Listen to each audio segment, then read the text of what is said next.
¿sabes? Y en eso, ¿cómo haces tú para como retar tus propias ideas? O sea, ponete, vos decís que...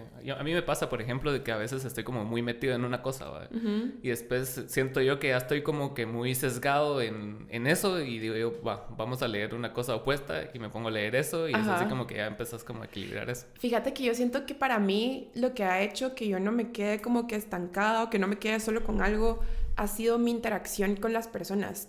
Mm, Porque aprendo tanto de ellas todo el tiempo, ¿sabes? Y como en la magia hay una regla que dice como es adentro es afuera, ¿verdad? Como ujú, es arriba es abajo.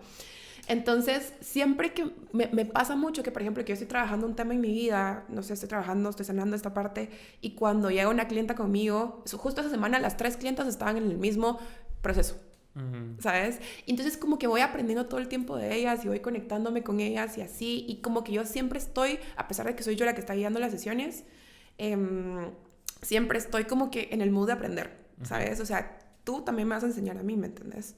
Y en esos, y también cuando estabas empezando en lo del tarot y eventualmente a lo del coaching, Uh-huh. ¿cómo fue tu camino o sea, de la percepción de las demás personas? Porque tú eras de una manera antes, ¿va? Y Ajá. era así como de la nada, empezaste a hablar de estas cosas y todo. ¿Cómo fue esa Esa primera reacción transición. y transición? Mm, qué raro, ajá, fue bien raro, o sea, no lo había pensado, nunca me había puesto como que a pensar en eso, pero ahora que lo decís, creo que sí hubo como es que también fue como un cambio de etapa en mi vida, Ujú, ¿sabes?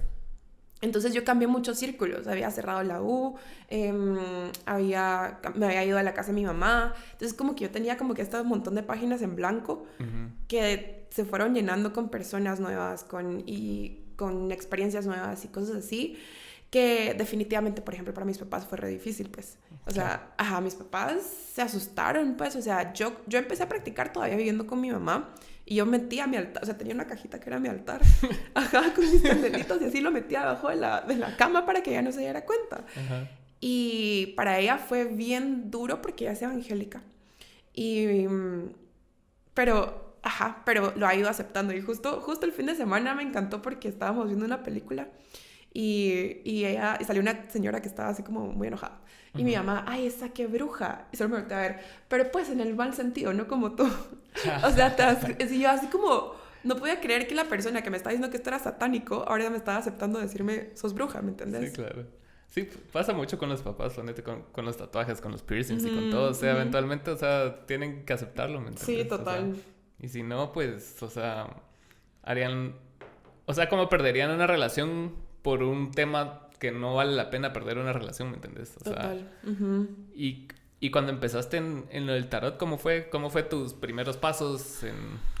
Va, eso fue bien interesante porque yo empecé muerta de miedo. O Ujú. sea, yo tenía pavor de que todo lo que me hubieran dicho en la iglesia hubiera sido cierto, ¿sabes? De que esto fuera Hola. el día. Yo estaba cagada, o sea, en sí, pero podía más la curiosidad A de alguna huevos, a forma. huevos. Em, También fue porque como que yo empecé estos procesos de sanación sin darme cuenta, ¿sabes? O sea, empecé a buscar, yo siempre he sido como bien DIY, siempre, o sea, me gusta Ujú. hacer como mis propias cosas y todo, y empecé a buscar como mi propia forma de sanar ciertas cosas que sentía que no me estaban funcionando en ese momento, y una de esas creo que fue el tarot, y yo me recuerdo que la primera vez que tuve contacto con eso fue un video de YouTube, lo vi 5 minutos y lo paré y dije, ay no, tengo mucho miedo. Ajá, tengo mucho miedo. ¿Va? Y poco a poco, como que me fui abriendo más, compré un péndulo, empecé a usarlo, empecé a usar como más herramientas así, me di cuenta, esto no es malo, solo hay que saber usarlo, ¿verdad? Y después me compré mi primer mazo y todavía lo uso en mis sesiones a la fecha. Así. Sí, sí, lo amo, me encanta, es bien fuerte ese mazo. Pero es bien curioso eso que me dijiste al principio de que todavía tenías miedo. O sea siempre dentro de vos está como la semillita esa cristiana, ¿va? Es Te así lo como... juro. Y mira, a la fecha todavía me pasa. Para la pandemia yo estaba así como que, ¿será que esto es parte del apocalipsis? Pero me pasa, pues, pero es normal, va. ¿Y en qué momento entró como el coaching y todo eso? Ah, ok. Creo que fue porque yo siempre entré a este rollo desde un lugar de sanación. Ujú. como que desde esta es mi meta con esto, no es ni obtener poder, ni sacar chisme, ni nada, o sea, que se puede usar para muchísimas formas, ¿va?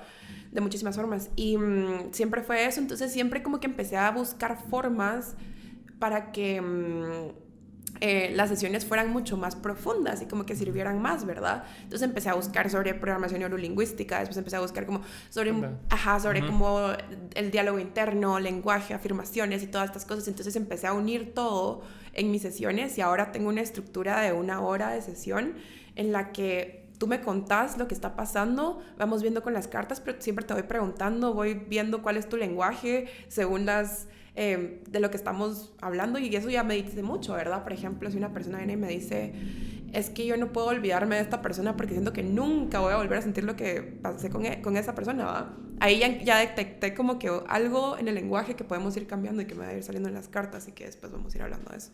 Es que sí es bien importante el lenguaje, ¿va? O sea, porque todo significa algo, hasta lo que no decís y la forma en que te tropezas al decirlo incluso, o sea, muchas veces es así como que, no, es que el otro día estaba con mi mamá y quería decir tu novia, entonces ahí como que te da una cancha a vos así como para decir así. Exacto, cabal. Y parte del coaching que yo hago es como ir cambiando ese diálogo interno, por ejemplo, como cuando empiezo a notar como mucha exigencia porque, es que yo ya salí a la U, ya debería tener trabajo, ya debería hacer esto, ya debería haberme casado, debería. Cuando escucho esto, inmediatamente como que vamos en la sesión cambiándolo y yo le digo, mira, es cierto que deberías, es cierto que es completamente cierto, ¿verdad? Y la gente se empieza a dar cuenta que no, entonces lo podemos empezar a cambiar por podría, ¿sabes? Entonces podemos ir cambiando como que este diálogo interno.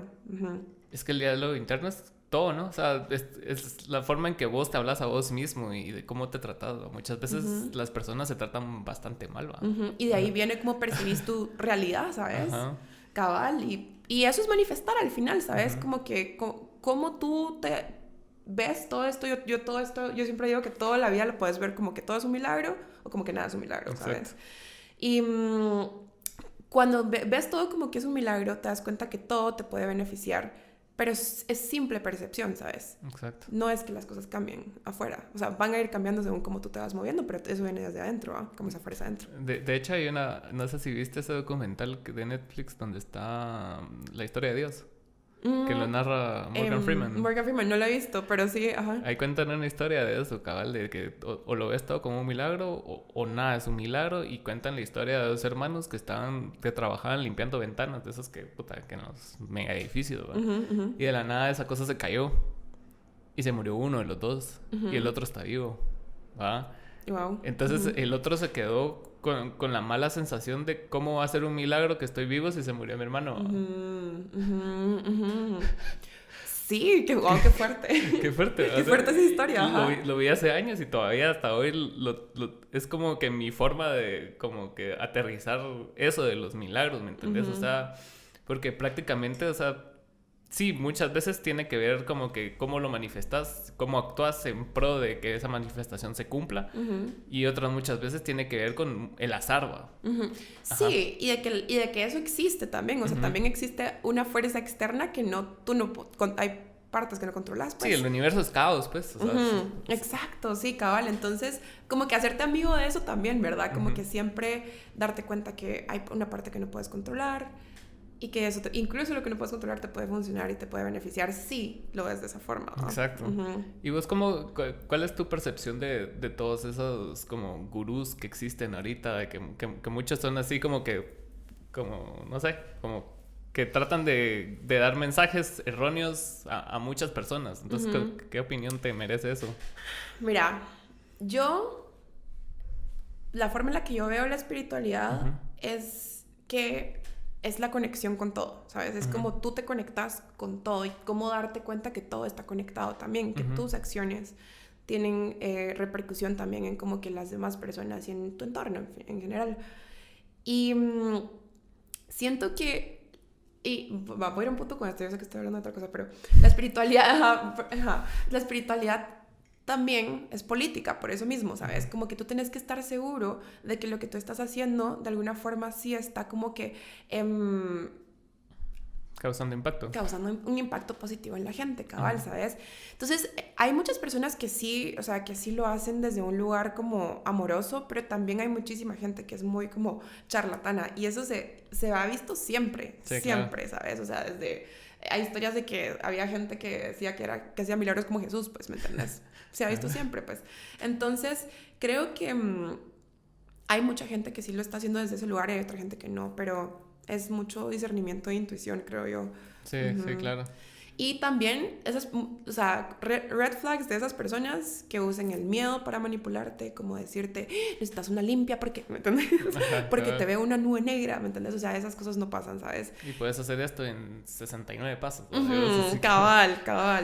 O, mira, me habló tu guía espiritual de que necesitas que yo te haga esto, entonces son 1000 quetzales, una cosa así. Y te lo juro que la gente como se asusta lo paga. No me fijo. Porque es una manipulación. Sí, claro. Entonces como, es de ir discerniendo, siento yo. Sí, yo siento que en eso sí es como bastante delicado porque jugás con las personas y con sus miedos, ¿va? Entonces, en el caso de los charlatanes, pues es así como que, mira, vos no, o sea, si querés que te vaya bien en la vida, y como que te empiezan a decir cosas, y de las 20 cosas que te dijeron, tal vez 10 sí eran ciertas, porque son tan así vagos que a huevos que van a acertar en algo. Cabal. Y vos te preocupás y después así como, no, hombre, sí le tengo que dar mi dinero a este, o sea, cabal. Tiene todo el sentido. Cabal. Y de hecho yo estaba leyendo un libro de una señora santera increíble que ella estaba contando que una chava llegó con ella porque le dijeron que ella necesitaba hacerse una limpieza y que tenía que pagar como $7,000